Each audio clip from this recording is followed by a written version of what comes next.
shoes and kind of do something on our own and just kind of something that we can build value in, not only for ourselves, but for those people that support us and have from the get-go, and kind of on board, you know what I mean? Like, just kind of giving back to this shitty Telegram toxic space and trying to do right things for the right reasons. Yeah, man, 100%. And a lot of these groups, and you never know who to trust, and we're trying to be that source. And yeah, I mean, it's impossible to know if someone's going to do something right or wrong. But if you hang out with people long enough and you see these guys and like the teams that we're getting ready to hold AMAs with and some of the groups, I mean, angel investing in and of itself, if 1 out of 10 investments works out as a 40x, you're doing okay. Right, but cryptocurrency has turned into a massive gambling venture, and 99% of things aren't built to last, right? I mean, are they there just to line their own pockets, make their money, and then get out? Like, is that why crypto was created? I don't think so. No, of course not. We have higher morals than that. We want to vet Right. projects, get the best projects out there, and really show people what's worth investing your hard-earned money into. Not into a rug pull, not into any of these shitcoins looking for like 10x, 20x, something that you can put your money into, that you can just let it sit and not have to worry about it. Period. Right. I mean, the people that make money in this space, life-changing money, are going to be the founders and the holders, right? And it's which coins are you going to hold? Like, oh, I did Safe Moon early because I didn't hold, but your $100 would be worth $1 million if you just held. Right? And it doesn't have to, and it's already been proven, right, that something that's a joke can bring value, right? But it's these projects that are going to last the test of time are the ones you want to be able to get your hands on early because these teams are passionate and they're actually trying to bring value and real world utility to the space. I mean, I think that's what's important to blockchain, right? Is it has this big scammer mentality, and that's what scares away the normal, and it hurts adoption. So you have to have realms and resources using the pseudo anonymous version of whatever it might, using the blockchain that is pseudo anonymous, like KYCing versus doxing. People have a big issue whenever people don't dox. We don't know who Satoshi is, right? I think as long as the team is delivering and doing what they told that they're, as long as they're using the funds properly and everything is working right, then I see nothing wrong with not being doxed. Like Shiba, they're not doxed, right? So I just think people's understanding of crypto, I think, is in for a change, and I just think us being a part of that and a bridge to help investors out by bringing them unbiased, opinions on the way that we feel about crypto, right? I don't know. Right? I mean, we could sit here, take $10,000 and show anything, right? How easy is it to just take in $10,000 and show something, and show anything, right? And then dump on your people. We don't Yeah, want to no, do yeah. that. Yeah, right? The influencer space is just, it's turned into a joke. Like, I guess we knew some of these, and some of them still do their. That's great, whatever. There is the one thing that we're doing in our channel is that anyone that we're promoting, we're not taking any value from them. We're not asking, and I mean, we would say anything. Any AMAs in the Telegram, it's all free. I mean, they're coming in there because we believe in what they're doing, right? And us at Blockchain Trends, like we're an LLC. We already had an LLC created through other businesses and other business ventures that we're looking into. So we're going to be utilizing Blockchain Trends as something to build value on the chain and help our community grow and help other projects grow, rather than just launching a token and just seeing what happens. We're going to go out and try to help provide services in this toxic space through honest, transparent, and hard work. Right, and it really is a dog eat dog world out there. I mean, who can you trust? Like nobody. It's the wild You west. I've can't. been rugged. You can't. Yeah, And, right. and, I and some of mean, the one and some of time, the best. Yep, go ahead. right, Go. one time, I was in a VC, right, and the dev came on.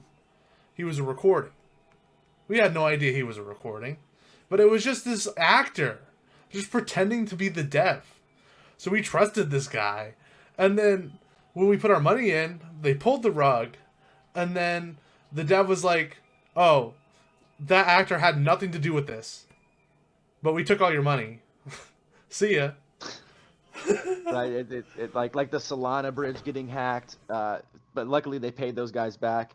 It's like even whenever your project reaches a really really high market cap and you have a big attack surface, or if you're not prepared for that, that's just another thing that hackers and stuff. I mean, it's just so crazy in this space like that, you know. But that's anything with money. You just got to be very careful whenever you're protecting these assets as well. Yeah, man. And there's a lot of people out there, they don't know how to vet projects. They don't know how to invest safely. You know, they just learn how to get a wallet and like what even Trust Wallet is, what even blockchain they're on. Some people don't even know that they're on the Binance Smart Chain or Ethereum blockchain.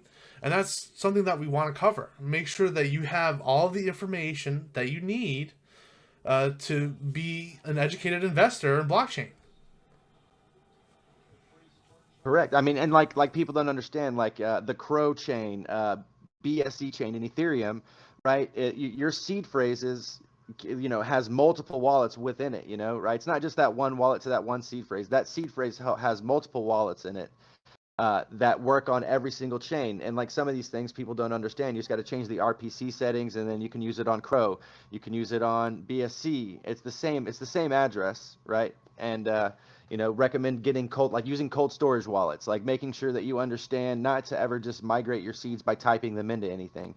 So it's about, not like you were saying, knowledge is the one thing. Knowledge and security are the two things that are lacking in the crypto space that is not necessarily slowing us down, but it's going to get a lot of people wrecked. And I believe that the things that we're reaching and trying to do in the educational side of things as well, and there are other communities out there that are doing this, and that's why one of the biggest and best projects that I'm following, and one of the gentlemen that has helped me feel is fucking the Pulse chain that's going to be coming out, and Richard Hart and things that he's done, and some of the guys that are over there. And like, we're going to be going into that. We're going to be holding AMAs with some third-party projects that are going to be launching actually on the Pulse chain. One would be Liquid Loans, and the other one, Power City. And then one that I just heard about is called PLS Speak. So yeah, we'll also be holding AMAs in our Telegram channel, talking about these three protocols, along with some others that are launching on, I think, Solana and BSC. So we got a lot coming out, and like, we're super excited, especially about some of these Pulse chain protocols because of the hype that Pulse chain has. And so that's we're gonna work our way into that. Dragon, what you think? Where do you want to start with? Like, which project do you want to kind of You know just what? kind of touch over? If you know Rig, you're gonna hear Pulse Chain. Every other word's gonna be Pulse Chain. So for our viewers who don't know what Pulse Chain is, Rig, what the hell is Pulse Chain? What is it? Okay, so so Pulse Chain is the master is created by a mastermind, Richard Hart. He created the hex, which pays a 40% interest depending on and you gain T shares for locking up your tokens. So a lot of these inflationary protocols that we're seeing, uh, even Bitcoin inflates, even Ethereum inflates, right? But it pays miners. It pays miners instead of the actual holders of the currency. So he created Hex, where instead of paying the miners, it's not a proof of work. It sits on the Ethereum blockchain as a layer 2, Ethereum being the layer 1. It was built on Ethereum. But as his users were using this Hex chain, they made Uniswap popular, right? They were buying so much of this asset and holding it. And they were locking it, but the fees kept getting expensive and more expensive and more expensive. So then he decided to launch and create Pulse Chain, and he did that through a sacrifice, through freedom of speech, and he raised about $500 million, I believe, in the Pulse Chain sacrifice, right? Wait a Because this minute, guy wait a minute. believed in Back this up. guy. How much did you say? How much money did he raise in the sacrifice? Okay, well, just the one first sacrifice that happened in June of last year was about $500 million. Jesus, 500 million. What can you buy with $500 million? That's like Right, five houses in and today. this It's like 500 this is houses. and this is with no expectations, right? This is with people Wow. that just believed in him so badly that they were willing to sack. And I might be a little off on the numbers; it might be 100 million more.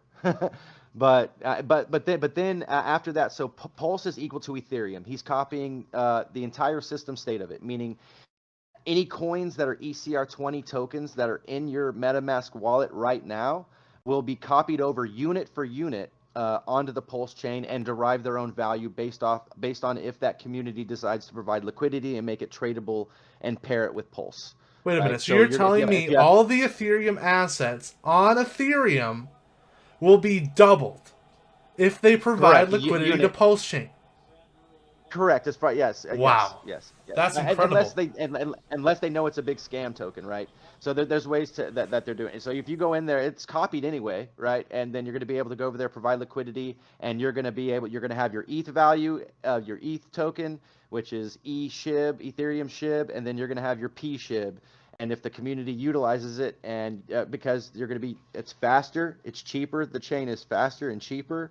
It provides different types of incentives. An automatic buy. It's a buyback and burn that's issued by the community. So that's where I was gonna got me running. Your tokens will be copied over. So you'll have like Link and some of these other assets, and then the market will decide their value, right? So over time, you're not just doubling your money, right? You're just going to have those tokens over there for free, like a dry powder that will find their own value. And just like magic internet money, right? That it happens. Uniswap did the same thing, airdrop stuff for free, and it something that is worth value, people will buy it, whether it starts at zero or not.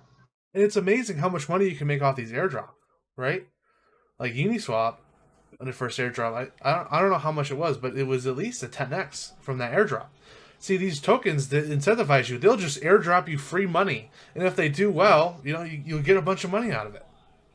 So it's crazy. Yeah, I mean that's so not only are you getting the airdrop, you're getting double your ETH assets if they provide liquidity to Pulse.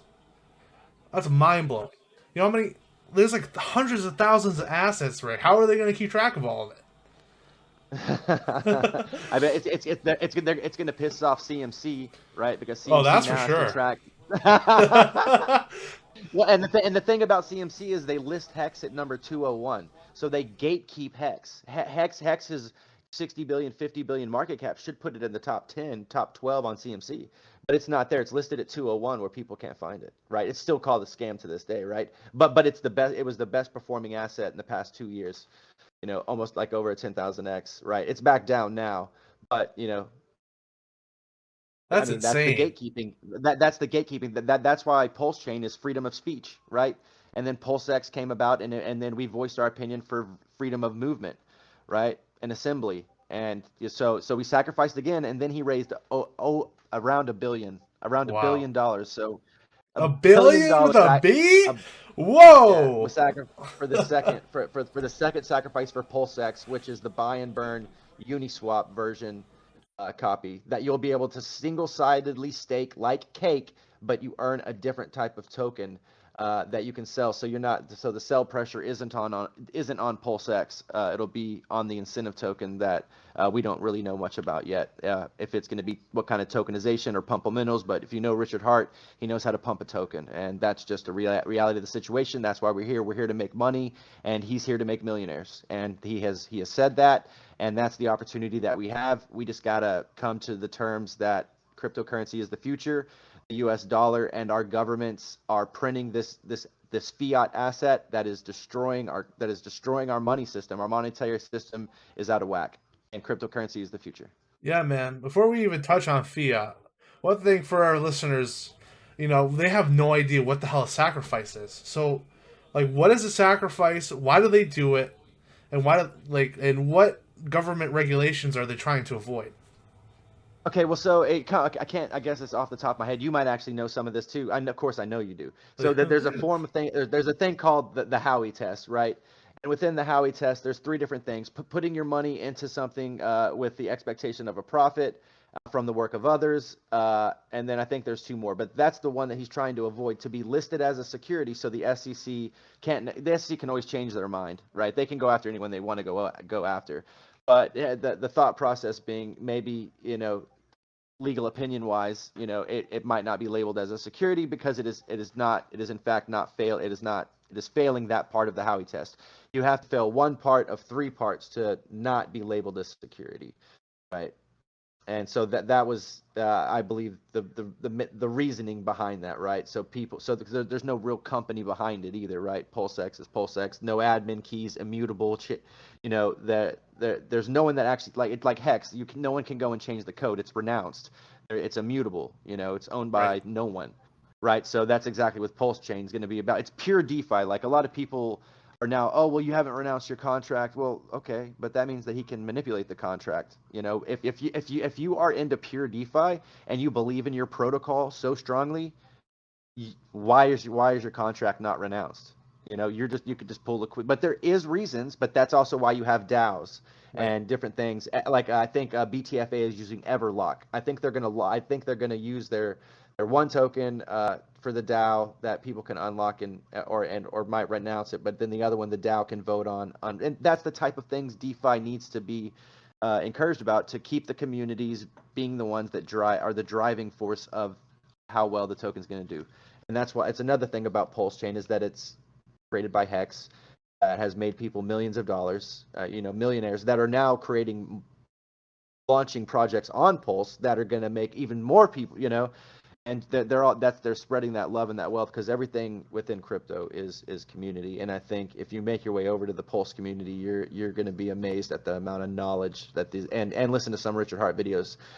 Even though he's flamboyant, he dresses like that for a reason. He says it. He created scam to look and act like a Hex. I mean, he created Hex to look and act like a scam, and people ended up becoming filthy rich because, in fact, it was not a scam, and proved everyone wrong then, and he's going to do it again now. Exactly. And, crypto, it's all community driven. I mean, you don't see businesses like that where it's like community driven, the community's really in there. The crypto space is the complete opposite of the stock market, public traded things. You have one vote and it's based on the size of your shares. So if you have like one share and the other guy has 100,000, you don't get a say in the company. In blockchain, you get every say in the company, no matter if you own one part of a token or 1,000 tokens, right? For the majority of it. So it's really a great platform for if you're just a little guy and you have like $100 to invest to have your say in a company. And the other thing is, as far as sacrificing goes in the SEC, you definitely don't want them on your back. I mean, look at XRP and all of the legal trouble that they've had to go through. All those hoops they had to prove that they were not a security, and they had to point at Bitcoin and Ethereum and really hammer down. And that's a company that actually has that under control. They really have their XRP really has all of its documents secured, and they really thought about this. And now the SEC is going after it because it's a cryptocurrency, and of course governments don't like cryptocurrency because it's decentralized. And XRP was an easy target for them. So if you're a little token Joe Schmo, they could easily get you. So these are some of the things you have to be thinking about. So that's why we use sacrifice nomenclature, so that we can get around the SEC. So it's not a target on everybody's back. It's brilliant. Yeah. It's straight up brilliant. And so some of these, so like the Liquid Loans protocol had a sacrifice. You had to sacrifice stable coins. Power City, they're also running a sacrifice. There's no expectation from the work of others. There's probably more reasoning than just getting around the SEC or whatever it might be. But it's still a brilliant way to show how, getting into these projects, like how strong, like, I mean, $3 million, I don't even know. Liquid Loans was a lot of money that was sacrificed as well. 30 million. I don't know. I know it was over 10, right? Power Cities, it was like a little under 2 million has been sacrificed so far. So I mean, these people are really believing in these protocols, even with the terminology of sacrifice. Yeah, man. I'm not gonna But yeah, lie. At it's first, when Pulse Chain came out, I was skeptical about it. I've never heard of this sacrifice. I didn't really understand why they use that type of nomenclature. But once you get in the chat, listen to the people who sacrificed, and you hear the legitimate reasons why they use the nomenclature, it's not so scary anymore to like just basically technically donating your money for an asset that's going to launch at a $0 value. So it's not so scary. right.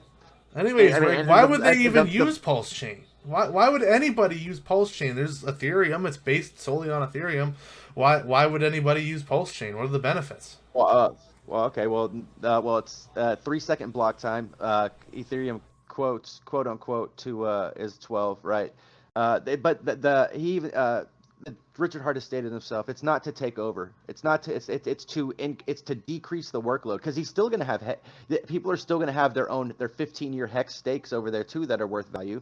He doesn't want to just take. He just wants to decongest the workload of ETH, and he has stated that multiple times. But the reason it is better, and I mean, you're looking at all the fees, the fee, everything's cheaper as far as trading fees. The actual gas fees are like less than 2 pennies per. I mean, like one pulse can be like 100 transactions. And then they also, I mean, they've taken a lot of the ETH code and helped and have actually upgraded some parts of it, and even whenever ETH 2.0 does come out, if it does, right? That's another thing Pulsechain will solve right away, is the proof of work. That's some of the biggest FUD that cryptocurrencies get from the outside world is, Bitcoin is harming the environment from the coal mining, and Ethereum is harming the environment, even though it's a different type of mining systems, right? But that's some of the FUD that's about it. So now it's a proof of stake that the little man can get into without these crazy gas fees, and just as faster, cheaper, and scalable chain. It already has like a 10x speed increase kind of like built into it, but it's to decrease the workload of Ethereum. We don't need everyone over there. We would love to have everyone over there because we need, why not, right? But if it's about spreading awareness and spreading knowledge that there is something like Pulsechain coming out that everyone can has a free airdrop. Hey, come use the chain. There's 1.5 billion dollars has been sacrificed into it. So there's a lot of economic energy that hasn't even been pushed into it yet, in my opinion. Say if a big company or a big conglomerate, if it's a sacrifice, they can't throw $100 million in on that.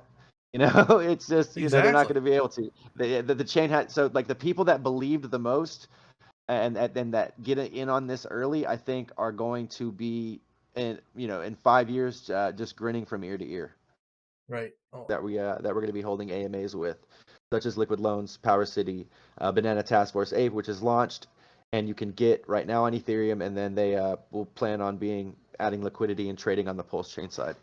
right. And